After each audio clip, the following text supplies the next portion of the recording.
Olá, sejam todos muito bem-vindos a essa quarta aula de analista comportamental, HMI. E nessa aula eu quero te explicar um pouquinho como que funciona esse teste, que na verdade é o MBTI, né? O HMI é aquele laudo todo, né? Que vem composto pelas 28 páginas que você deve ter feito aí já, né? E quais são os benefícios desse teste para a vida pessoal e para a vida profissional? Que é algo que você vai explicar para o seu cliente, tá? Essa parte que eu vou te explicar agora não é algo que você precisa explicar aí para o seu cliente, tá? Mas é algo que você precisa entender.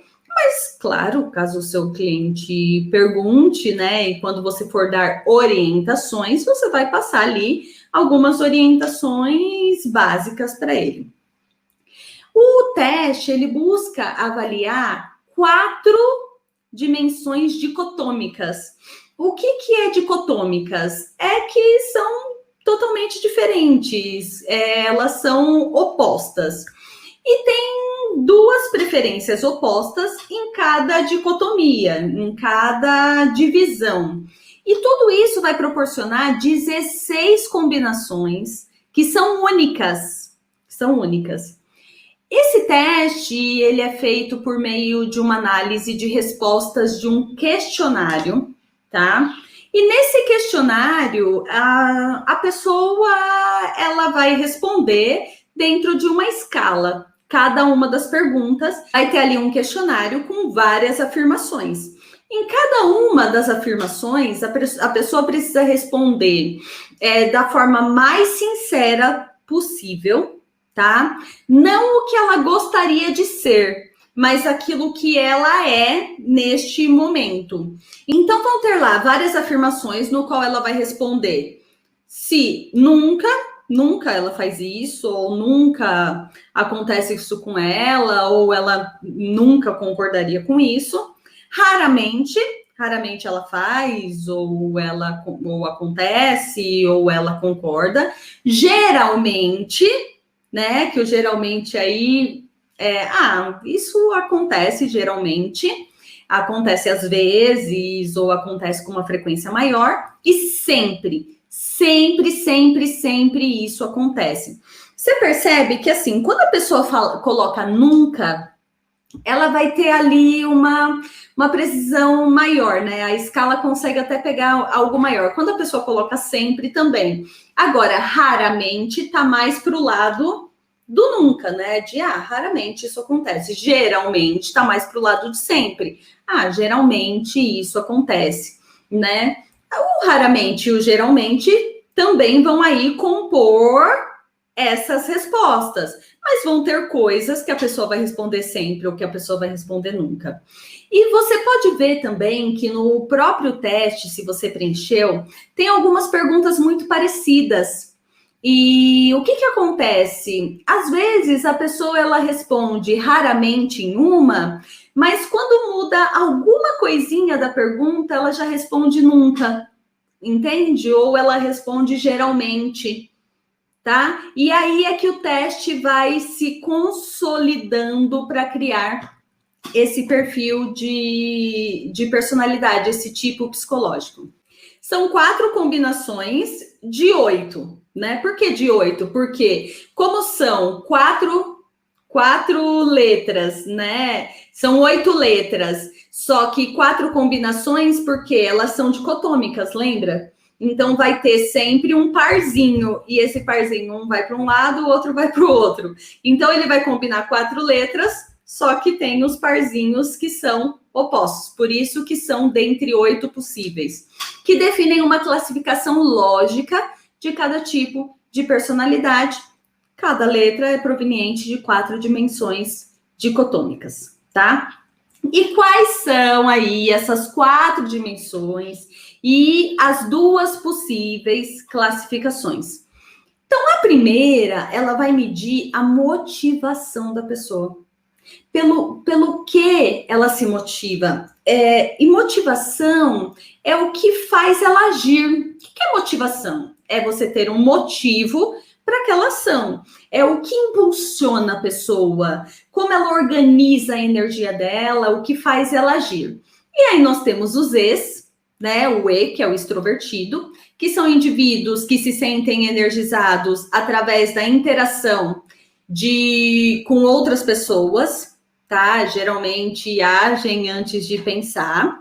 Depois eu vou me aprofundar em cada uma das letras.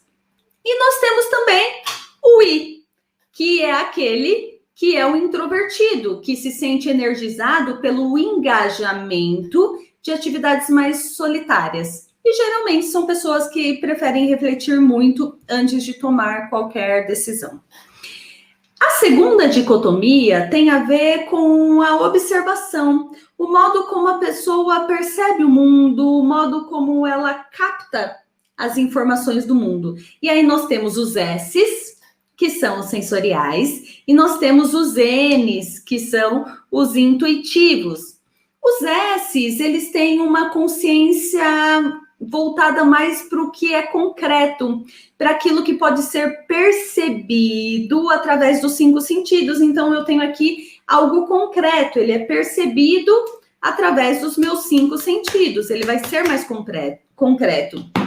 E o N, ele tem uma consciência mais voltada para o abstrato, para o lado simbólico, para algo que é intangível. Então, assim, eu vou ver o celular, só que eu vou ver muito mais o que o celular representa do que concretamente ali o que ele é. Então, eu vou ver, nossa, com o celular eu tenho essa possibilidade, essa, aquela outra, entende? E não, é um celular que serve para isso e aquilo, tá?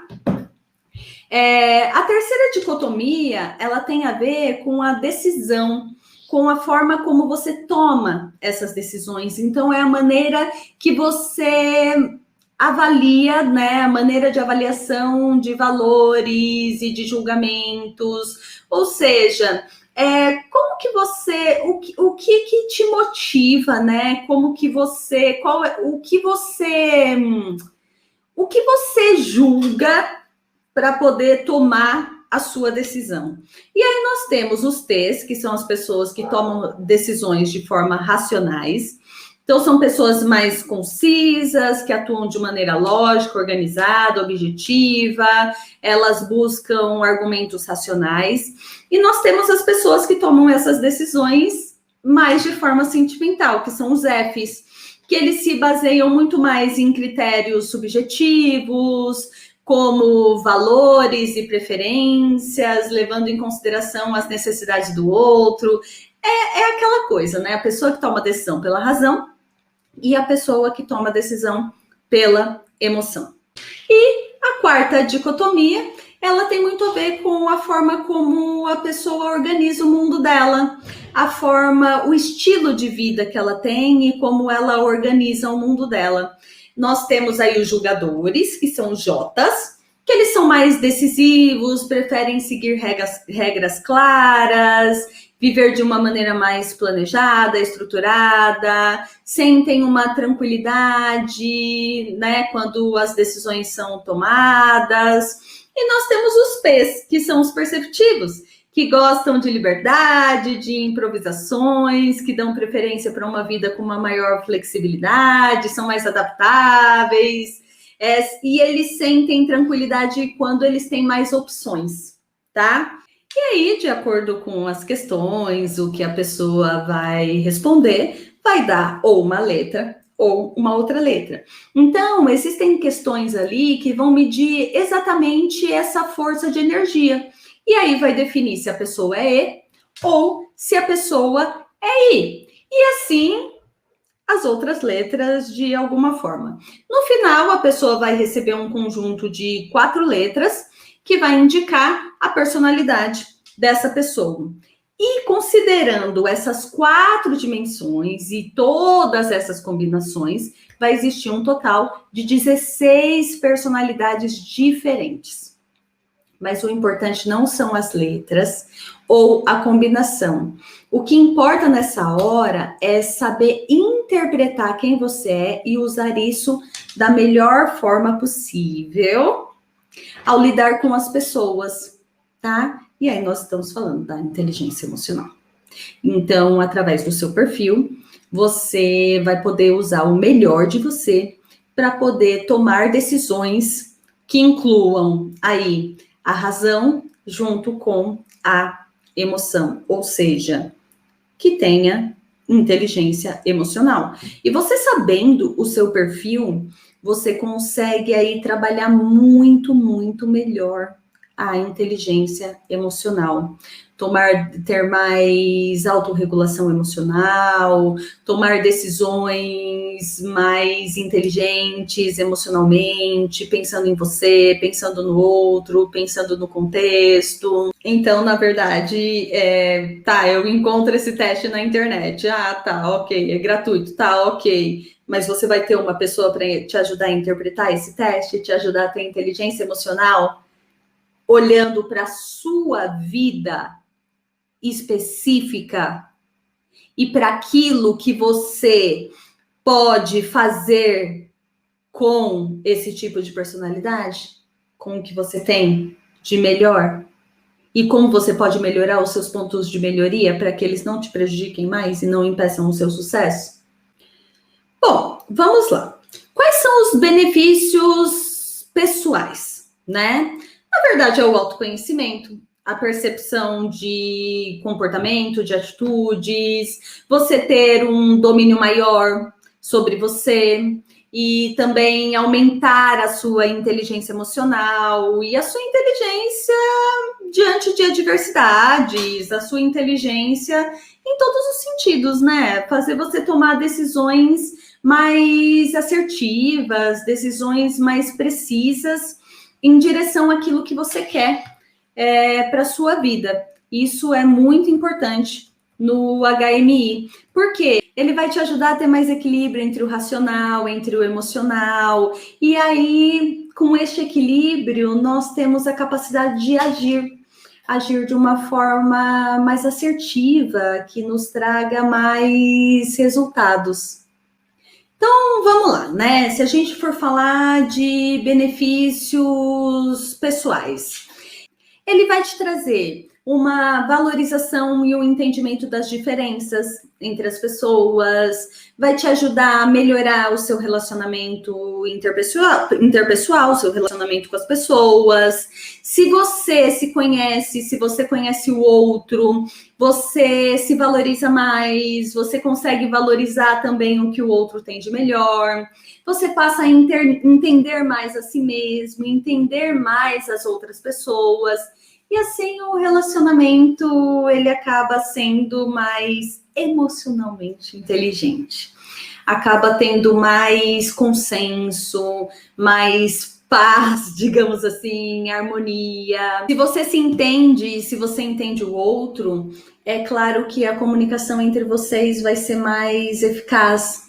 E acredito também que possa trazer aí um pouquinho mais de compaixão, de mais compreensão, de mais amor, de entendimento ali mesmo, de respeito ao outro, às vivências do outro, a forma como ele construiu aquela personalidade, porque ele precisou se construir assim num determinado momento, entende? Ele precisou se construir desta forma para que ele pudesse estar no mundo, para que ele pudesse encontrar uma forma de ser e de estar neste mundo. Agora, pode ser que ele tenha consciência e pode ser que ele não tenha. Por isso, a importância de que, quando é um casal, os dois saberem o perfil de personalidade, você ir percebendo ali, você conhecendo os perfis de personalidade, mesmo que seu filho seja criança ou ali adolescente, você já vai ali percebendo algumas coisas, né? Já direcionando um pouco alguns perfis. E aí você consegue compreender melhor o outro. Agora, se a gente for pensar nos benefícios para uma empresa, então vamos lá. Ah, você está apresentando esse projeto para uma empresa. Que benefícios você pode trazer para a empresa com o teste HMI? Você consegue? Mesma coisa, né, gente? Relacionamento é tudo e tudo é relacionamento, tudo é comunicação. Então você consegue desenvolver equipes mais saudáveis porque a comunicação vai ser mais eficiente entre os líderes e os colaboradores, dos colaboradores entre eles mesmos. Você consegue desenvolver aí equipes mais saudáveis. Por quê? Porque conseguimos criar um ambiente de relacionamento mais assertivo entre líderes e liderados, e também entre líderes e liderados com liderados, ou seja, é uma harmonia muito melhor, nós conseguimos melhorar o relacionamento e a comunicação. Um outro benefício, e esse benefício é muito, muito importante para as empresas, para o RH, é que quando você sabe o perfil das pessoas, você consegue aproveitar o melhor do outro, não é? E você consegue ajudar o outro a ter aí melhorias naquilo que ele precisa melhorar. Um líder, gente, na verdade, nada mais é do que um desenvolvedor de pessoas. Um líder, ele serve as pessoas e não é servido por elas. Um líder, ele desenvolve pessoas. Essa é a principal capacidade de um líder. Então, o melhor, quando você sabe o perfil de personalidade das pessoas, você consegue colocar a pessoa certa na atividade certa. Se a gente for pensar num momento de contratação, é importantíssimo você saber o perfil da pessoa, porque você está contratando alguém para algo, e aí você precisa saber se aquela pessoa tem o perfil daquele trabalho, entende? Porque senão dá confusão. Antes de eu ter esse conhecimento, né, eu tive várias confusões na minha empresa, que eu conto em alguns momentos, em alguns cursos, algumas coisas, eu sempre conto alguma coisa. Mas eu tive vários problemas e quase perdi talentos aí muito importantes. Então, às vezes, a pessoa tá ali e você fala, ai, essa pessoa não é boa, ai, essa pessoa não sei o quê, ai, reclama, não faz serviço direito. Mas não é que ela não é boa ou que ela não faz o serviço direito. É que, às vezes, ela não tá no serviço certo. Às vezes, naquele local que ela está, ela não consegue aproveitar o melhor dela. Ela não tem desafios para que ela possa aprender, né? Então, ela não está no lugar certo. Às vezes, aquela empresa não é certa para ela. Às vezes, aquela atividade não é certa para ela. Então, você pode remanejar as pessoas que já estão ali trabalhando para as atividades certas, se for possível, claro, dentro do que a empresa quer, dentro do que a empresa espera. E, ao mesmo tempo, você também pode utilizar como um instrumento de contratação para já trazer a pessoa certa para o lugar certo, entende? E olha que importante, o HMI, ele traz também no laudo quais são os exercícios que você pode fazer ou que uma pessoa pode fazer para poder desenvolver os pontos fracos e se tornar esses pontos fracos se tornarem pontos fortes.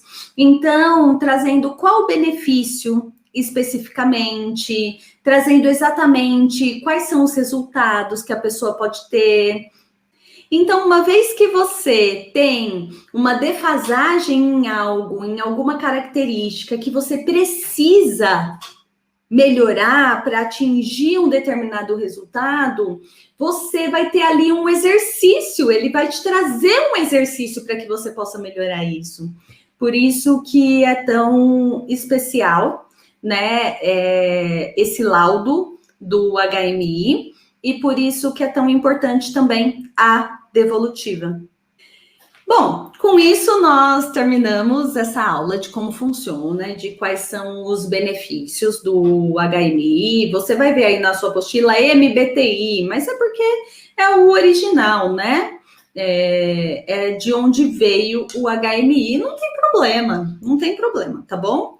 Em relação a isso, não tem nenhum tipo de problema. E agora, na próxima aula, nós vamos nos aprofundar um pouco melhor aí em cada letra, nós vamos entrar um pouquinho mais aí, tá bom? Então, até a próxima aula!